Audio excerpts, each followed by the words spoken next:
Hello friends, welcome back to my channel AS Nursing Education. Myself Mrs. Akanksha. I hope आप सब लोग अच्छे होंगे। मेरा आज का जो टॉपिक है इम्यूनाइजेशन शेड्यूल। इम्यूनाइजेशन शेड्यूल क्या होता है, इसके क्या बेनिफिट्स होते हैं हमारी लाइफ में, तो यही मैं आज टीच करने जा रही। तो आइए स्टार्ट करते हैं। सबसे पहले इंट्रोडक्शन के साथ सबसे पहले हमें पता होना चाहिए कि इम्यूनाइजेशन में आता क्या है। इम्यूनाइजेशन में वैक्सीनेशंस आती है। कुछ डिसीज़ जो होती है हमारे लिए हार्मफुल होती है और जो हमारे लिए जानलेवा होती है, उन बीमारी से, उन डिसीज़ से लड़ने के लिए हमारी बॉडी के अंदर जो इम्यूनिटी प्रोड्यूस होती है, जिन डोजेस और जिन वैक्सीन्स के थ्रू होती है, उसको हम क्या बोलते हैं, इम्यूनाइजेशन बोलते हैं। इम्यूनाइजेशन में या वैक्सीन्स को हम स्टोर भी करके रखते हैं। स्टोर करके रखना, हम उस प्रोसेस को क्या बोलते हैं, कोल्ड चेन बोलते हैं। तो वाई इम्यूनाइजेशन में इम्यूनाइजेशन क्यों जरूरी है, वाई, इसमें क्या होता है कि जो बच्चा है उसकी सर्वाइवल के लिए और जो इन्फेंट होता है उसको डिसीज से प्रोटेक्ट करके रखने के लिए, और जो हमारी मोर्टेलिटी और मॉर्बिडिटी रेट है बच्चों के अंदर उनको भी लोअर करने के लिए, डिक्रीज करने के लिए, और जो हेल्थ केयर सिस्टम है, PHC primary health care system है, उसमें किस तरीके से स्टोर होती है, तो वो सब चीज़ें क्या होती है कि क्यों हमें इम्यूनाइजेशन जरूरी होता है, वाई इम्यूनाइजेशन। फिर आ जाती है जो इसमें कॉमन टर्म्स, कौन कौन सी कॉमन टर्म्स आती है। सबसे पहले आ जाती है इम्यूनाइजेशन। इम्यूनाइजेशन होता क्या है, बेसिकली इम्यूनाइजेशन होता है हमारे इम्यून सिस्टम को एंटीजेंस जो हमारे बाहर से हमारी बॉडी के अंदर हम ले रहे हैं, डोजेज या एंटीजेंस, उसके थ्रू हम अपनी इम्यूनिटी पावर को अच्छा करते हैं। और इसके बाद आ जाता है हमारा इम्यूनिटी। अब इम्यूनाइजेशन तो हम पढ़ चुके, अब इम्यूनिटी क्या होती है भाई, इम्यूनिटी क्यों जरूरी होती है बॉडी के अंदर, किसी भी डिसीज से लड़ने के लिए हमारी ह्यूमन बॉडी को किस चीज की नीड होती है, इम्यूनिटी पावर की। अब वो इम्यूनिटी पावर कहाँ से आती है, इम्यूनाइजेशन के थ्रू आती है, वैक्सीन जब हमारी बॉडी में जाती है। नेक्स्ट आ जाती है वैक्सीन क्या होती है। इम्यूनिटी भी हमें पता चल गई, इम्यूनाइजेशन भी पता चल गई।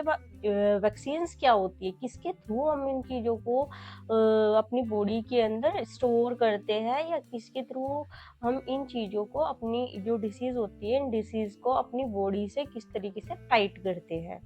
अब इसमें क्या आ जाती है, any preparation of weakened kill bacteria और virus introduced into the body. जो हमारी बॉडी के अंदर कोई भी बैक्टीरिया या वायरस प्रोड्यूस हो रहा है, उसको किल करने के लिए हम जो भी मेडिसिन लेते हैं उसको हम क्या बोलते हैं, वैक्सीन बोलते हैं।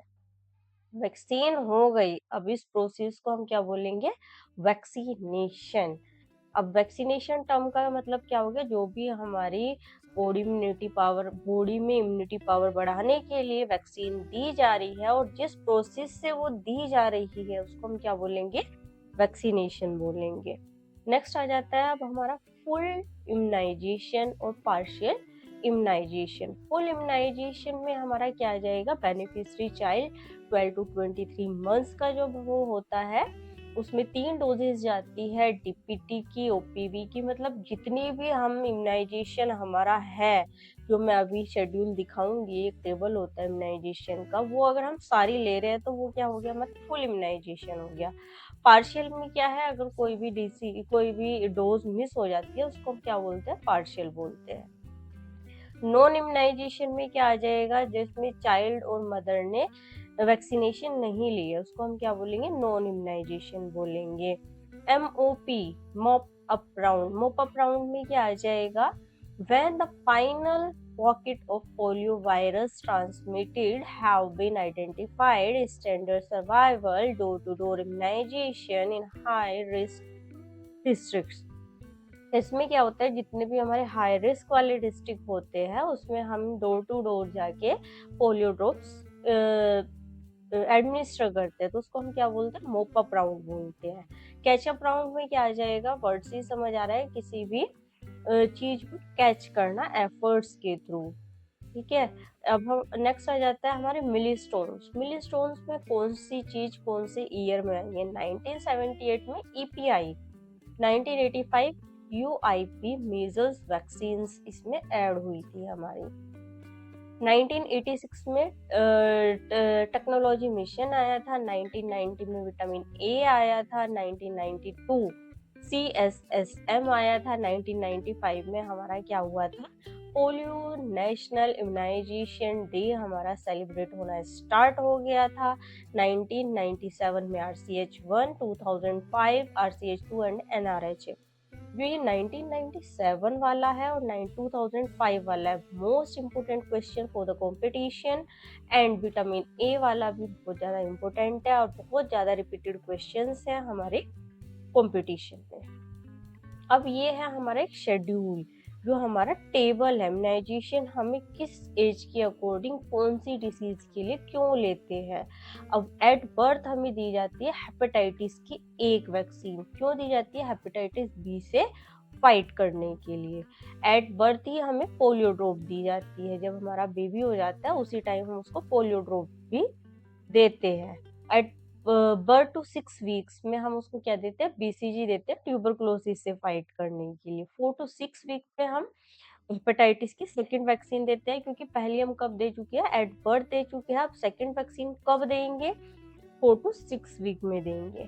फिर हमारा 6 वीक में कौन सी देंगे, छठे वीक में DPT1 और OPV1। DPT और OPV किस लिए दी जाती है, DPT डिप्थीरिया के लिए दी जाती है, और OPV दी जाती है पर्ट्यूसिस, टेटनस और पोलियो के लिए। फिर आ जाता है हमारा 10th वीक में हमें क्या देते हैं, DPT की सेकंड, OPV की सेकंड और हेपेटाइटिस की थर्ड डोज देते हैं। डिसीज सेम रहेगी, डिप्थीरिया, पर्ट्यूसिस, टेटनस, पोलियो और हेपेटाइटिस बी के लिए दी जाती है। 14th वीक में भी सेम रिपीट होएगी हमारी। 24 वीक में हेपेटाइटिस बी की थर्ड वैक्सीन दी जाती है। क्यों दी जाती है, अगर किसी ने मिस कर दिया तो वो हम यहाँ पर दे सकते हैं। 9 to 12 वीक में हमारी पोलियो मीजल्स के लिए OPV4 तो मीजल्स दी जाती है। 15 to 18 मंथ्स में measles, mumps, rubella, MMR। Most important question है, कौन सी एज में दी जाती है, 15 to 18 मंथ्स की एज में दी जाती है MMR। 18 मंथ्स में हम क्या देते हैं, DPT की बूस्टर डोज आ जाएगी, OPV की फोर्थ डोज आ जाएगी। 24 और 4 to 5 ईयर, इस तरीके से ही पूरा का पूरा टेबल है। और ये पूरा ही टेबल बेसिकली एग्जाम्स के लिए भी इम्पोर्टेंट होता है ये, और हमारे कंपटीशन एग्जाम्स के लिए भी बहुत ज़्यादा इम्पोर्टेंट होता है। और ये हमें नॉर्मल लाइफ में भी, डे टू डे लाइफ में पता होना चाहिए अगर हम क्लिनिकल में जाना चाह रहे हैं। बैरियर्स क्या क्या आ सकते हैं, अब इसमें फिजिकल बैरियर्स भी आ सकते हैं। फिजिकल बैरियर्स में क्या आ जाएगा भाई, वेटिंग टाइम बहुत ज़्यादा होती है, या जिस लोकेशन में हम रह रहे हैं वहाँ से हॉस्पिटल्स वगैरह बहुत दूर है, या फिर डिस्कम्फर्ट भी इसमें फिजिकल बैरियर में आता है हमारा। सेकंड आ जाता है हमारा साइकोलॉजिकल बैरियर, हम क्यों ही ले डिसकंटिन्यू कर देते हैं जब कुछ कोई डिसीज ही नहीं हो रही है। इस तरीके से इसके क्या होते हैं, ये बैरियर्स होते हैं। नेक्स्ट आ जाता है what should not hold routine immunization. What should not hold immunization routine को हम कब, जब हमारा इन्फेक्शन हो, एलर्जी, अस्थमा, माल न्यूट्रिशन हो, चाइल्ड बिल्डिंग, ब्रेस्ट फीड पर हो, फैमिली हिस्ट्री में कुछ भी कंजर्वेशंस हो, treatment with antibiotics history, jaundice after birth, तो इन सब चीज़ों में हम होल्ड कर सकते हैं। Thank you so much, thanks for your attention. Thank you guys, please subscribe my channel, please like, share and comment below. If you have any query, please comment.